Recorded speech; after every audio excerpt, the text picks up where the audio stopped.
મોતિયા લાડુ બનાવવા માટે સરસ મજાની મમરીને જે તેલની અંદર તળવામાં આવી રહી છે। તો આ રીતના એક લાઈવ ગરમા ગરમ ભજીયા, અહીંયા લાઈવ ગરમા ગરમ જે દાળ બનીને કમ્પ્લીટ થઈ રહી છે। મશીન દ્વારા સરસ મજાનો જે રોટલીનો લોટ બંધાઈ રહ્યો છે। ગરમા ગરમ જે બે તાવા ઉપર રોટલી બનીને કમ્પ્લીટ થઈ રહી છે। હેલો જમે તો મિત્રો, ખુશાલી સિપલોસમાં તમામ મિત્રોનું હાર્દિક સ્વાગત છે। ત્યારે આપણે પહોંચી ગયા છીએ બગસરાના આંગણે, જ્યાં વિશ્વની પૂજી શ્રી મોરે બાપુની રામકથા જે ચાલી રહી છે। હજારોની સંખ્યામાં ભાઈ ભક્તો આવવાના છે। તેમની માટે ભોજન પ્રસાદમાં સંપૂર્ણ વસ્તુ જે લાઈવ ગરમા ગરમ બની રહી છે તે હું તમને વિડીયો દ્વારા બતાવવાનો છું। વિડીયોમાં લાઈક કરજો, શેર કરજો, ચેનલ બનાવો તો ચેનલને સબસ્ક્રાઇબ કર્યા વગર જતા નહીં। રસોડા વિભાગની અંદર આપણે પહોંચી ગયા છીએ। અહીંયા ભાવિ ભક્તો માટે લાઈવ ગરમા ગરમ જે રસોઈ બની રહી છે તે હું તમને વિડીયો દ્વારા બતાવવા જઈ રહ્યો છું। શરૂઆતમાં અહીંયા તમે જો ભાવિ ભક્તો માટે લાઈવ ગરમા ગરમ જે પટ્ટીના ભજીયા, આખા મરચાના ભજીયા, એમ ઘણા બધા અલગ અલગ જે ભાઈઓ દ્વારા અહીંયા તમે જો એક આ બે ત્રણ થી ચાર સોલા ઉપર ભાવિ ભક્તો માટે ગરમા ગરમ ભજીયા બનાવવામાં આવી રહ્યા છે। લાઈવ ગરમા ગરમ ભજીયા સરસ મજાના ભજીયાના મિક્સરમાં ક્રશ કરવામાં આવી રહ્યો છે ભજીયાના લોટને।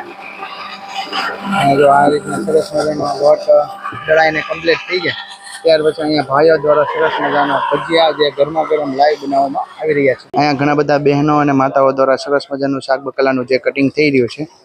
અહીંયા ટીંડોરાનું કટિંગ થાય છે, એક જે એમની પાછળ ભજીયાનો માટે જે અહીંયા મરચાનું પણ કટિંગ થઈ ગયું છે।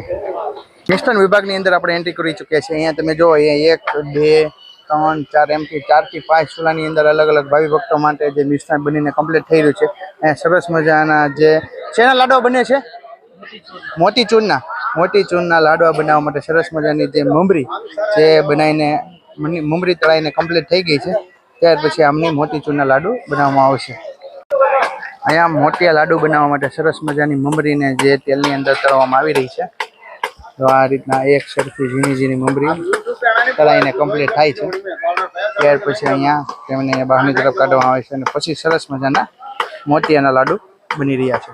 અહીંયા મિત્રો લાઈવ ગરમા ગરમ જે ભાવિ ભક્તો માટે સરસ મજાની જે રોટલી બનીને કમ્પ્લીટ થઈ રહી છે। અહીંયા એક તાવા ઉપરની લાઈનમાં 3 થી 4 તાવા ઉપર જે રોટલી બનાવવામાં આવી છે। આ રોટલીની પ્રક્રિયા કઈ રીતના ચાલુ થાય છે તેમને બતાવું। શરૂઆતમાં તમે જે મશીન જોવો છો ને તે મશીન દ્વારા જે લોટ બાંધવામાં આવે છે, ત્યાર પછી અહીંયા ભાઈઓ દ્વારા સરસ મજાનું જે રોટલીને વેલણ દ્વારા વણવામાં આવે છે। ત્યાર પછી અહીંયા લાઈવ ગરમા ગરમ બને છે। બનીને કમ્પ્લીટ થઈ જાય પછી ઓલા ભાઈ દ્વારા સરસ મજાનું જે ઘી રોટલી ઉપર ચોપડવામાં આવી રહ્યું છે। મશીન દ્વારા સરસ મજાનો જે રોટલીનો લોટ બંધાઈ રહ્યો છે। આ રીતના લોટ બાંધવામાં આવે છે। હવે મિત્રો ભાવિ ભક્તો માટે જે ગરમા ગરમ શાક બનાવવા હોય છે તે હું તમને બતાવવા જઈ રહ્યો છું। અહીંયા તમે આજુબાજુમાં જોવો છો મરચાનો ઢગલો, ટીંડોરાનો ઢગલો, ટમેટાનો ઢગલો અને અહીંયા બટેકાનો પૂરેપૂરો સ્ટોક તે આ જગ્યા ઉપર કરવામાં આવે છે। હવે આગળની તરફ આપણે જોવા જઈએ કે ત્યાં ભાવિ ભક્તો માટે લાઇનમાં 2 થી 3 ટોપની અંદર અલગ અલગ જે રસોઈ બની રહી છે।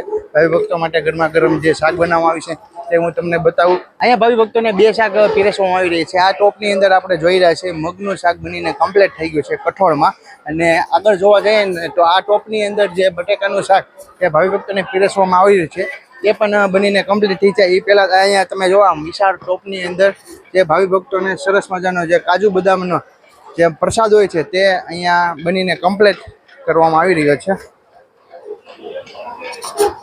શુદ્ધ ઘીની અંદર કાજુ બદામનો પ્રસાદ 2 ટોપ ભરેલા છે એમના। અહીંયા મિત્રો બટાકાનું શાક બનીને કમ્પ્લીટ થઈ ગયું છે।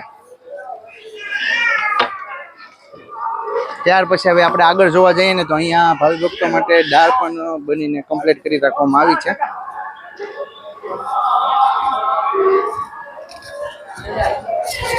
અહીંયા લાઈવ ગરમા ગરમ જે ભાવિ ભક્તો માટે રસોઈ બનતી હતી મેં તમને વિડીયો દ્વારા બતાવી। હવે આપણે જઈ રહ્યા છીએ અહીંયા જે કોઠા સ્ટોરરૂમની અંદર અલગ અલગ જે કાચા સીધાનો પૂરેપૂરો સ્ટોક કરી દેવામાં આવે છે તે હું તમને વિડીયો દ્વારા બતાવું।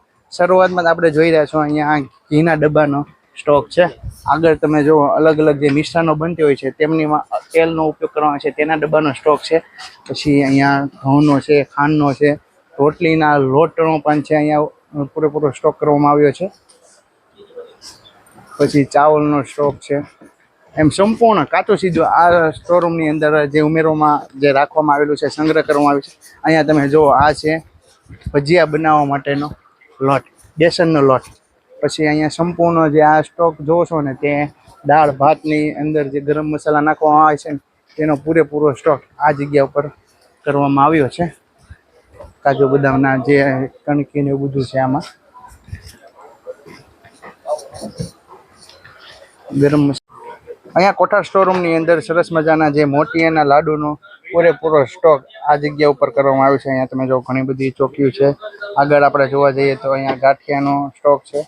અહીંયા તીખા ગાંઠિયા છે. અહીંયા સરસ મજાની મમરી છે.